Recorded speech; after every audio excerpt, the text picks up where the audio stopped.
grabando en una flecha, ¿no es correcto? Sí, pero no hablo porque todo queda grabado.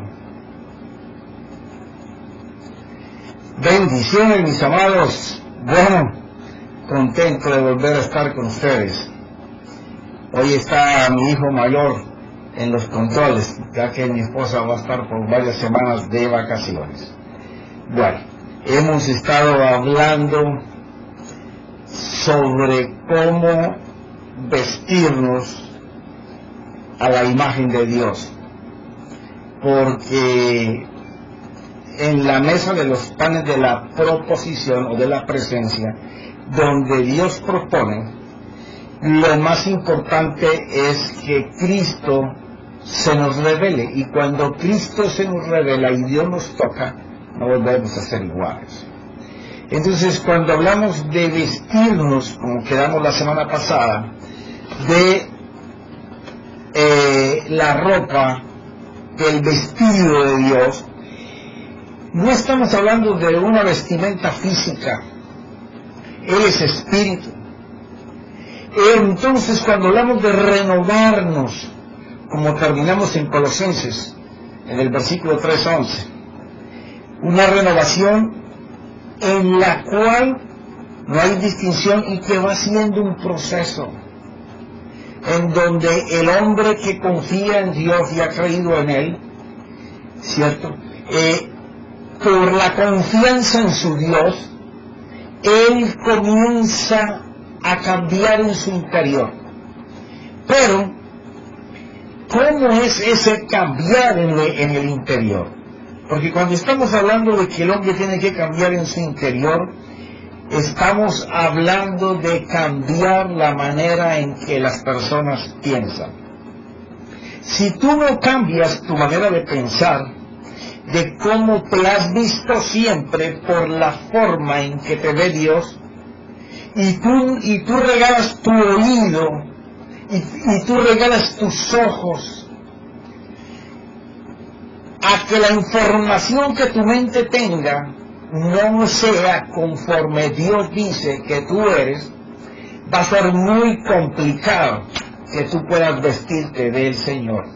El Señor no dice en ninguna parte de la Escritura que Él nos va a vestir con su imagen y con su semejanza.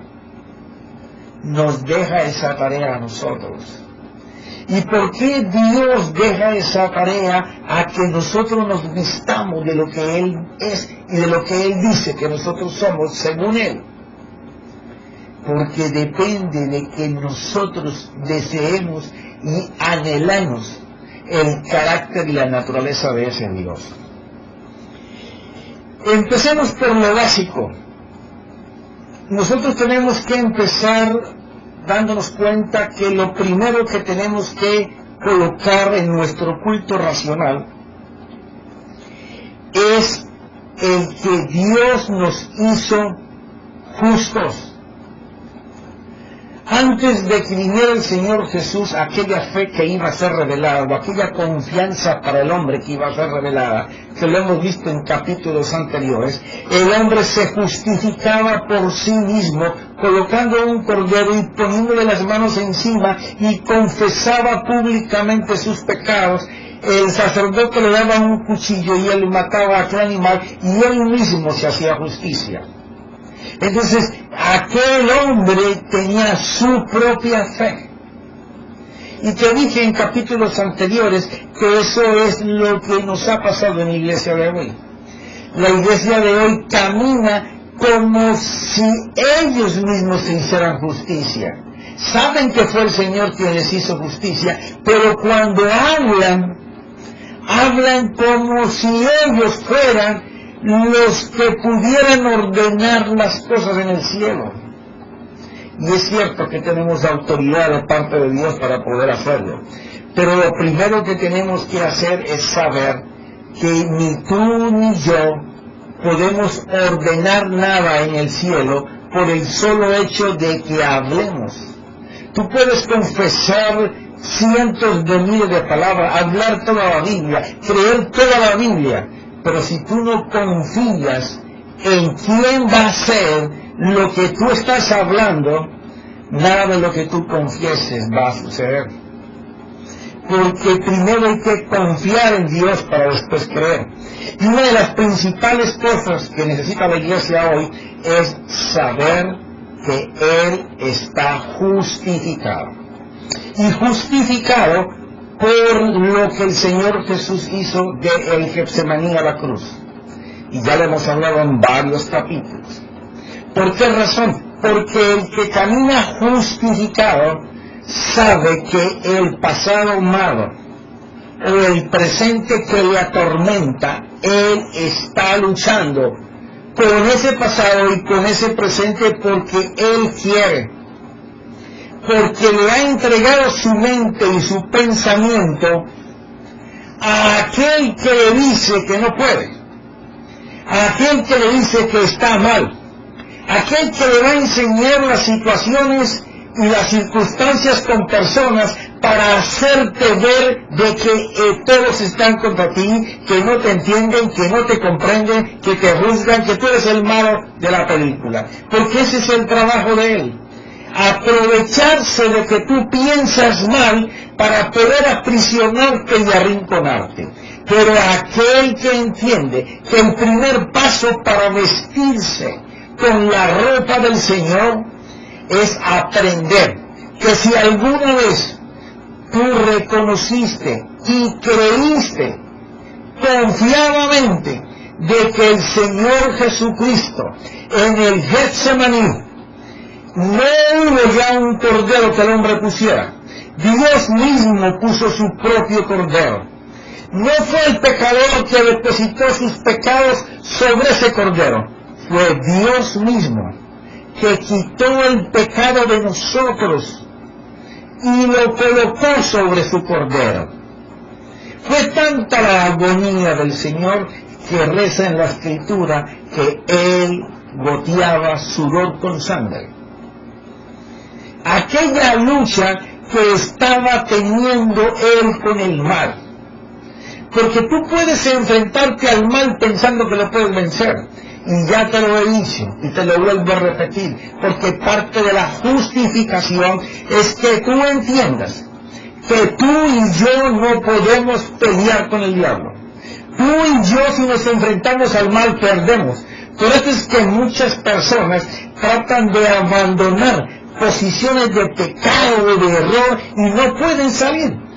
Porque si tú y yo pudiéramos vencer lo mal que nos vence, Jesús no hubiera venido, pero Él vino porque no podíamos vencer al mal.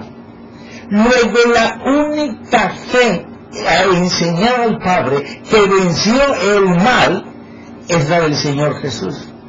Y dice que estando ahí tentado por tus errores, por tus pecados y por los míos, el mal, el diablo no lo pudo vencer. Él salió victorioso del Getsemaní y fue al pretorio a pagar el castigo sobre su cuerpo. No por aquellos pecados que no lo vencieron, sino por los que continuamos haciendo todavía. Quiere decir que la justificación atiende a aquella persona que sabe que está en un estado de pérdida, que sabe que está en un estado de derrota, que sabe que no puede salir de donde él se encuentra. Pero tengo una noticia para ti. Dios tiene botas pantaneras y de alto calibre. Para cuando estemos en el fango, Él se coloca sus botas de pantano y allá va al lodo a sacar a aquel que le dice: Señor, ayúdame, no puedo más, pero confío que tú eres mi Salvador. Ese es el Dios que tenemos, es el Dios, no de la última oportunidad, ni la segunda oportunidad, es el Dios que siempre está extendiendo oportunidades. Por eso, aquel que conoce su justificación en lo que Dios hizo, como Dios lo amó para rescatarlo, conoce la bondad de Dios. Y ya hablamos que la bondad de Dios está llena de su amor, porque Dios no se ha propuesto probarte para que tú lo conozcas. No, Él todo lo que desea es hacernos bien. ¿Por qué no recibimos el bien? Porque nuestra mente no está a toda hora pensando en que cómo Él me hizo justo siendo yo malo, cómo Dios me ama aunque yo no lo miro, cómo Dios desea hacerme bien cuando yo no le tengo en cuenta, cuando yo soy infiel con Él. Él te dice, yo seré fiel contigo. Cuando tú no puedas, y tú me mires, y tú me llames, yo estoy ahí. Yo estoy loco por hacerte compasión. Y uso la palabra loco en un término de humor. Porque el único deseo de Él es hacernos el bien. Entonces aquí entiende que el primer principio es caminar dándose cuenta de que nuestro Señor solo desea hacernos bien. Que a aquellos que Él vio que íbamos a confiar en Él y a creer en Él, ya extendió la justificación. En tu día malo, en el momento en que estás caminando mal, Dios está viéndote. Está alargado hacia ti. Su oído está presto a tu voz. Tus ojos no se quitan de ti.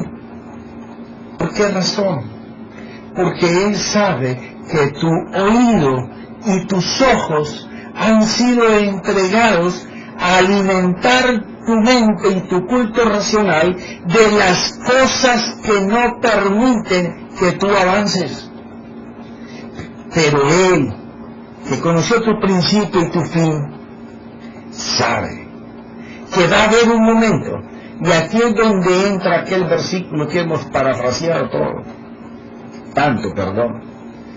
en Romanos 8.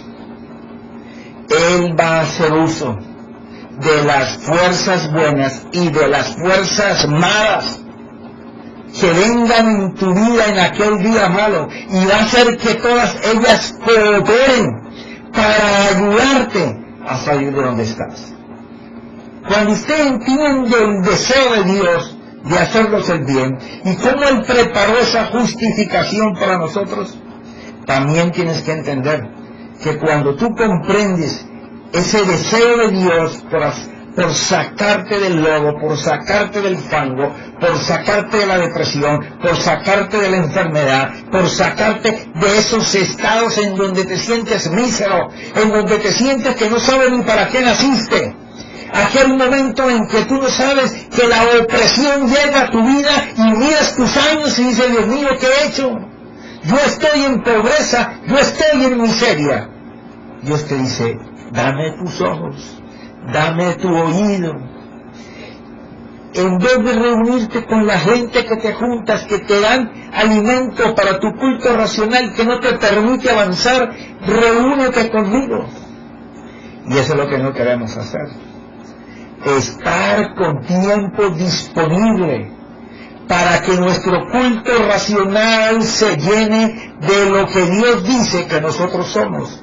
Cuando eso sucede, inmediatamente comenzamos nosotros a vestirnos con la ropa de Dios. ¿Y qué es eso, profeta? Bueno, el carácter de Dios, que lo estuvimos leyendo ahora día bastante rápido, son los atributos perfectos de Dios. Lo que conocemos en su bondad, su amor, su misericordia, su compasión, su perdón, su provisión. Él está listo para proveernos, para sanarnos, para protegernos, para libertarnos, para darnos consuelo, para darnos fuerza, para pelear por nosotros, para sacarnos adelante. Todo eso está en su carácter. En la medida, por eso es que nosotros nos tenemos que vestir. Cuando nosotros nos comenzamos a vestir de lo de Dios, inmediatamente comienzan los cambios. ¿Por qué razón? Porque vestirnos de Dios consiste en tener una semejanza en lo moral a Dios. Tú no tienes que buscar la perfección. En la medida que te vas calzando la ropa del carácter de Dios, te vas alejando de todo lo malo. Tu moral comienza a levantarse, tu manera de ver la vida es diferente, las cosas que veías mal, ahora las miras con otros ojos, y las cosas que tú miras de manera diferente cambian. ¿Por qué? Porque el poder sobrenatural de Dios se mueve sobre su carácter. Ya te lo dije en días pasados, Dios no se mueve en un solo atributo. Cuando Él mueve algo de su carácter, se mueve todo el conjunto de lo que Él es. Y entonces, sin darnos cuenta, comenzamos a crecer en una manera de pensar, nos renovamos. Por el apóstol Pablo hablaba de que esto es constante, esto es hasta que nos muramos, pero cada vez vamos a ver diferente las cosas, vamos a tener una manera de apreciar la vida diferente, porque miraremos las cosas distintas, porque nuestra mente es lo que tiene que cambiar, y él no va a cambiar si tú le sigues dando el mismo alimento. No creas que si tú gastas en televisión 6-7 horas, si tú tienes en internet 4 o 5 horas viendo cosas que no tienen nada que ver con Dios, porque tú puedes usar tanto la televisión como el internet para estarte nutriendo de las cosas del Señor. Entre menos tiempo tú le des a Dios, menos posibilidad tiene que tú te revistas de Él. Ya que el carácter pleno y perfecto sale del conocimiento y el entendimiento de la debilidad y las limitaciones de nuestra naturaleza caída. Cuando tú entiendes y comprendes tus limitaciones y tú empiezas a vivir la diferencia, tu ser natural comienza a cambiar. Sí, porque usted puede tener mucha información, que es lo que forma el conocimiento, pero si usted en el conocimiento no haya la diferencia entre lo que Dios dice que usted es y lo que usted es hoy, usted puede pelear toda su vida por tratar de ser alguien, pero nunca lo va a poder ser. Porque el conocimiento, ese cúmulo de información, tiene que servirte para que tú halles la diferencia. Profeta, ¿y qué es la diferencia en el conocimiento? Cuando tú reflexionas tu vida con lo que Dios dice, si tú hallas la diferencia y la aplicas, te hiciste sabio, porque lograste el cambio. Pero tienes que reconocer tus limitaciones y que necesitas entender la información que Dios te da para poder vestirte de su naturaleza. Pero ¿qué pasa cuando nosotros o no lo hacemos, o lo rechazamos, o simplemente decimos no lo quiero? El Señor llevó a Jeremías para enseñarle cómo trabajaba el alfarero sobre el barro. Yo te lo voy a parafrasear a estilo historia. Pero veamos cuando el barro llega a las manos del alfarero para convertirse en cualquier obra según tenga determinado el alfarero. El barro no se retuerce oponiéndose a ser moldeado.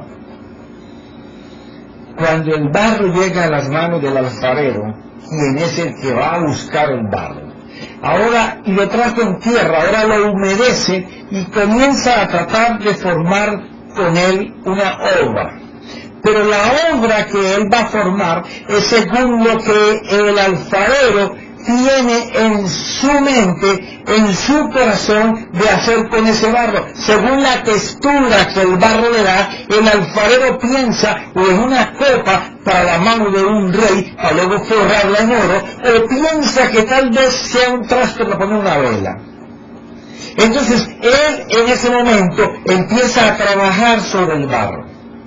El barro no se retuerce cuando está en el alfarero, como lo hacemos nosotros, tratando de salirnos, de no vivir como Dios dice que tenemos que vivir. Ahí es cuando el barro comienza a coger impurezas, y entonces ya no se puede hacer la obra que Dios pensaba hacer, porque el barro se está resistiendo en las manos del alfarero.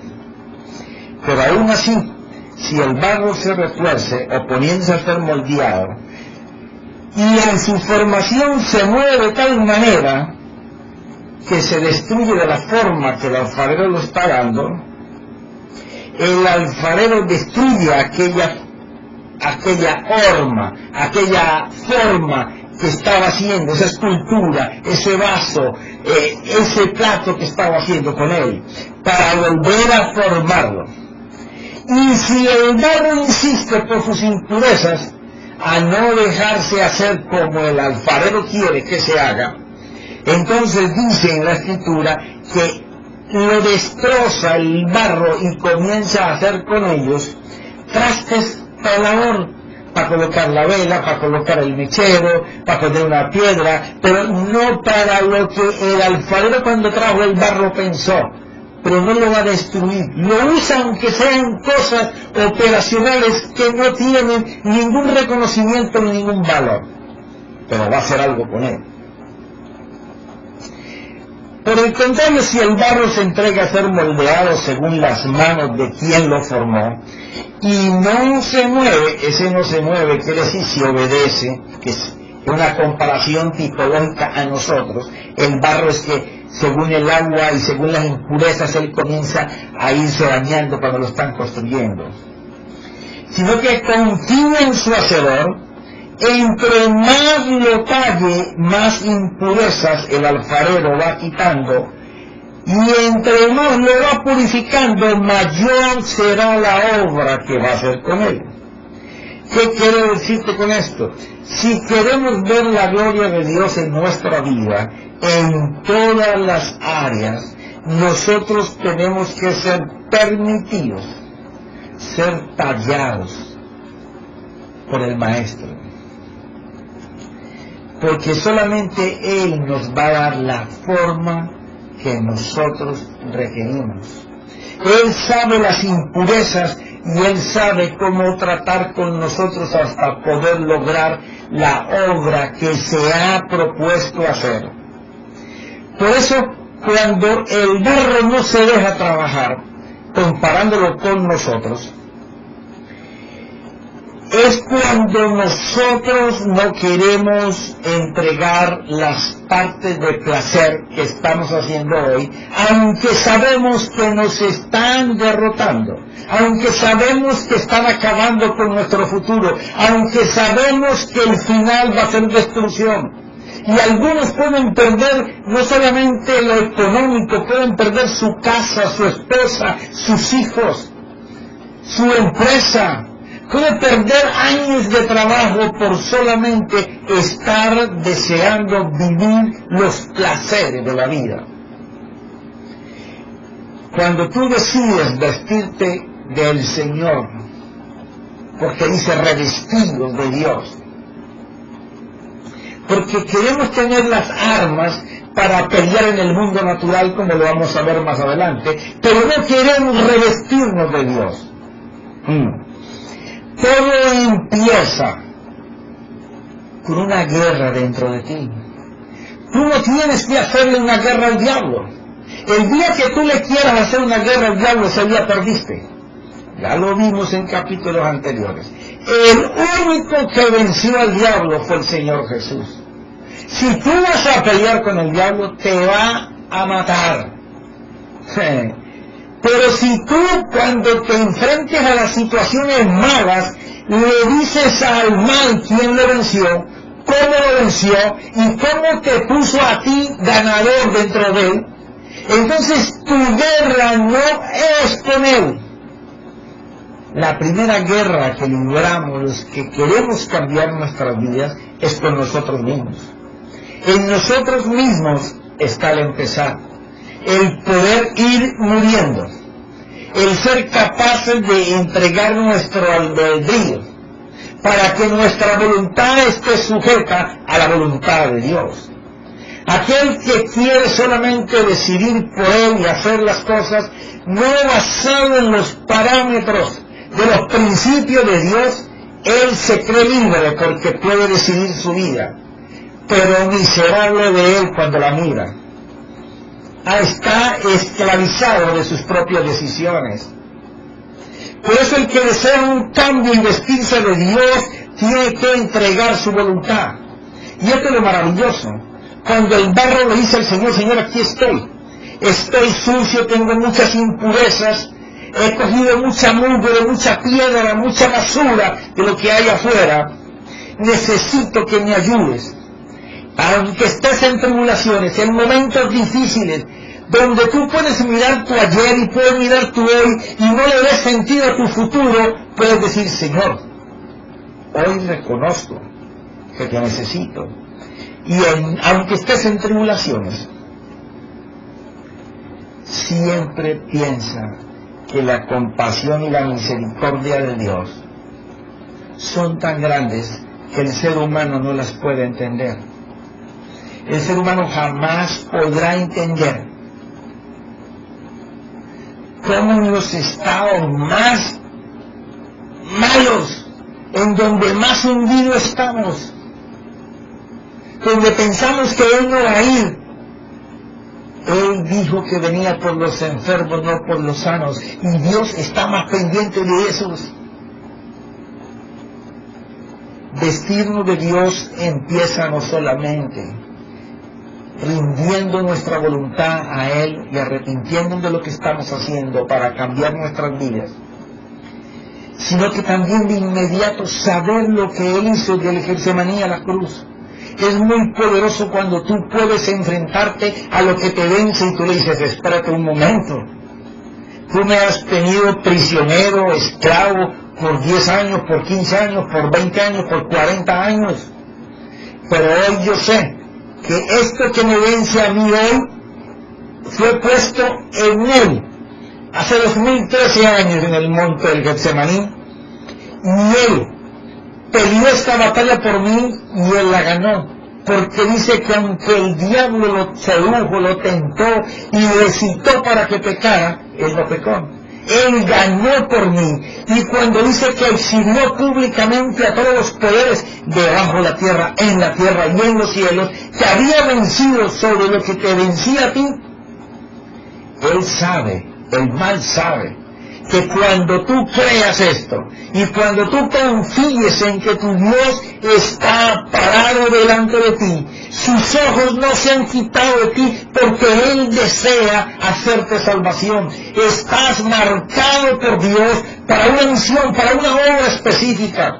Te darás cuenta para qué naciste. Cuando tú entiendes esto, tú podrás darte cuenta de que no solamente Él te está justificando, sino que te está dando armas en Él. Pero el apóstol Pablo decía: las armas de mi milicia no son de este mundo ni son carnales, son poderosas en Dios, derrotando toda altivez que se levanta contra la sabiduría de Dios, llevando cautivo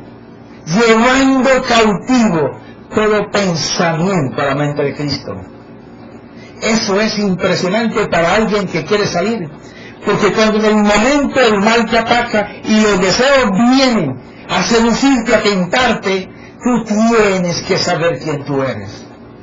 Tú no puedes vencer eso, te va a vencer, pero cuando tú le dices al deseo, que viene en forma espiritual primero, a tu mente, a decirte que tienes placer para hacerlo, que te vas a sentir bien, el adulto, el fornicario, el que ve pornografía, el que hace droga, el que es alcohólico, el que roba, el que mata, el que secuestra, cualquier tipo, de cualquier forma que tenga prisionada tu vida y te haga repetir continuamente el mismo mal, hay un gobierno dentro de ti que te está dominando.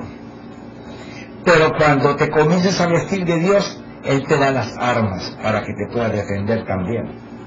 Déjame tomar agüita.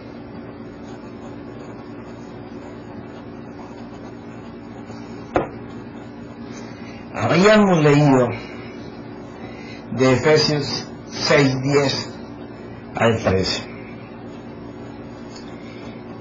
Y hicimos todo ese paréntesis para poder hablar de cómo vestirnos de Él.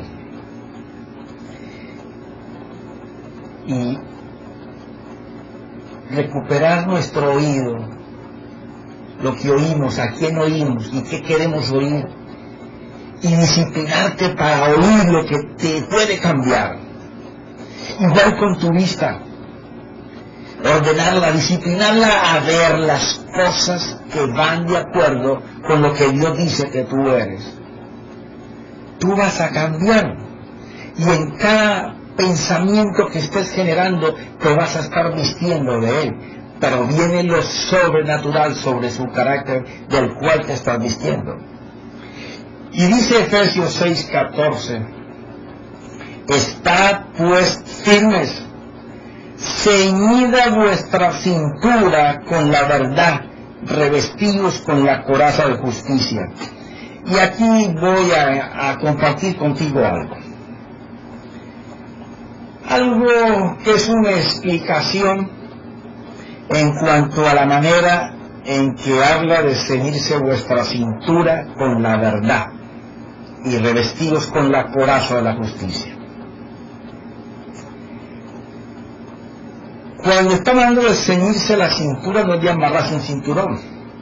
En aquel tiempo no había interiores o calzoncillos para, según los países donde me estén mirando. Tenían que coger algo parecido a una toalla, pero claro, más suave, y protegían los órganos genitales y luego se daban la vuelta en la cintura y se hacían un nudo. Que estaban protegiendo, porque es que el apóstol Pablo está utilizando algo físico para explicar algo espiritual. Bueno, se supone que tu aparato reproductivo de vida es lo que están protegiendo. Entonces, cuando él está hablando de estar pues firmes, ceñida nuestra cintura con la verdad, está hablando que lo que tú vayas a reproducir de vida, por lo que tú vas a hablar, siempre esté ceñido con la verdad. ¿Cuál es la verdad? Lo que Dios dice que tú eres. Lo que Dios dice que va a hacer contigo. Las cosas que Dios te ha dicho. Porque posiblemente no hayas abierto tu Biblia y el Señor te haya dicho algo, pero en algún momento Dios te habló. Cuando Dios te habló, esa es tu verdad. Cuando tú empiezas a vivir por tu verdad, esa verdad tiene poder reproductivo. Dios la puso en tu corazón con un fin, para producir una vida. Pues eso es ceñirse con la verdad, estar firmes con lo que Dios nos ha dicho, o con lo que Él dice que tú eres. Y luego dice que revistarnos con la coraza de la justicia. Lo que te vengo diciendo, Dios no te va a vestir.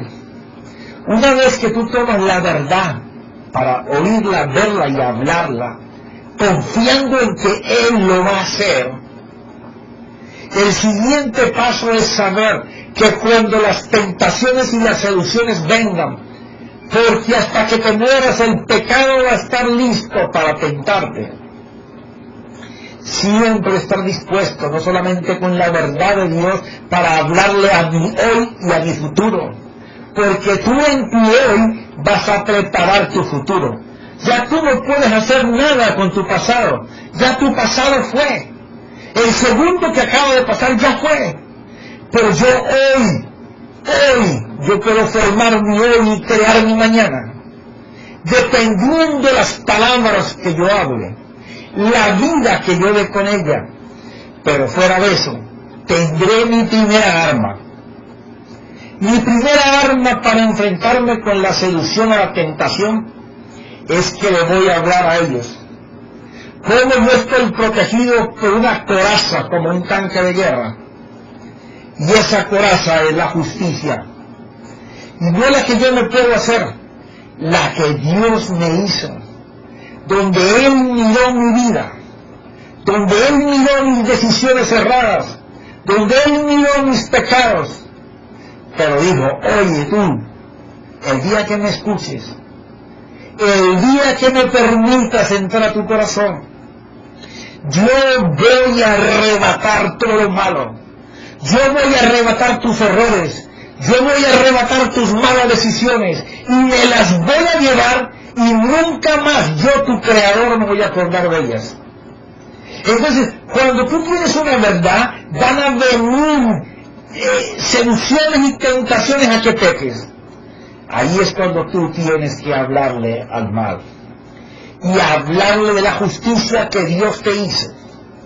Porque cuando nosotros alcanzamos la verdad, tenemos que saber utilizar las armas de Dios. No podemos seguir peleando como si peleáramos contra el aire. El apóstol Pablo dijo que él no hacía eso, que él peleaba sabiendo contra qué peleaba.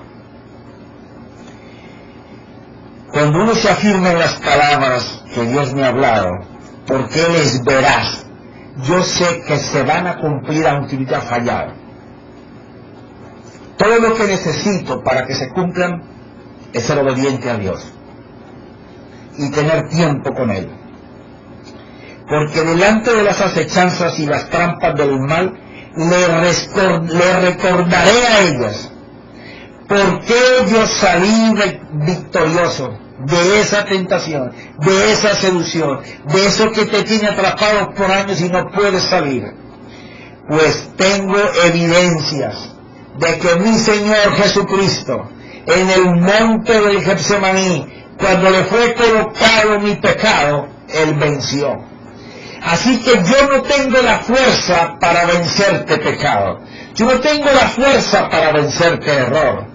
Yo no tengo la fuerza para vencerte tentación. Pero Él, la fuerza de Él, sí la tiene. Y si yo confío en que lo que yo no puedo hacer, que Él ya ganó por mí, Él lo puede hacer, Él te va a sacar de ahí. Es solamente confiar en que Él puede. Tú y yo no podemos, pero Él sí puede porque Él venció al mal. Es bien importante cuando nosotros estamos hablando de estar pues firmes, ceñidas vuestra cintura con la verdad y revestidos con la coraza de justicia, poder entender esto que te he dicho. Luego dice, y calzado los pies con el apresto del Evangelio de la paz. Esto es tremendo. Cuando habla de calzado los pies, yo pensé anteriormente, muchos años atrás, que era que se ponían unas sandalias específicas, con unos amarres específicos, para ir por las montañas predicando el Evangelio. Resulta que el apresto es el poder caminar por la vida en medio de todas las circunstancias adversas que hay, calificado para poder derrotarlo por la autoridad que Dios me da y por el poder de Él que actúa en mí. Porque eso lo que hace es que el apresto me ha preparado para una íntima unión de mi interior con Él. Por esa razón, en las palabras que yo hablo, porque el Evangelio es entregar buenas noticias, no son viejas noticias, nuevas noticias. ¿Cuáles son las nuevas noticias? Que si yo confío en Dios, Dios me va a sacar de donde yo esté. Si yo confío en Dios, Dios va a proveer, aunque tú veas que todo se ve mal, que como decía el profeta Habacuc, aunque no hayan vacas en el corral, aunque en el terreno no se vea ni el pasto, aunque la higuera no tenga fruto, aunque el olivo se esté secando, aunque en los corrales no haya nada, aunque te esté pasando por un desierto, aunque estés en todo eso, Dios tiene palabras que si tú depositas tu confianza en lo que Él te está diciendo, te va a acontecer.